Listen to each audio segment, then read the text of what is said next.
后来，这个 NCC 决议买予中天来换照，今仔日立法院引发着讨论。国民党的立委陈玉珍痛骂民进党，和台湾的民主倒退30年。民进党的立委陈廷辉是呼吁讲，莫来政治化，爱尊重 NCC 的独立自主。蔡总统嘛指示民进党一个立委，都爱多多甲人民来沟通。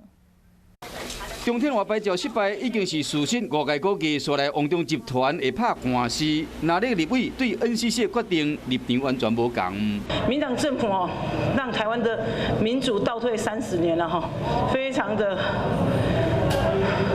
我觉得忍无可忍。尊重 NCC 独立的一个机关的角色。 进前是为了来去多巴胺的猪肉进口，即马中天换照失败，加深朝野的对立。总统蔡文就伫民进党中常会指示讲，要加强甲民众的沟通。基层的立委敢有感受到压力？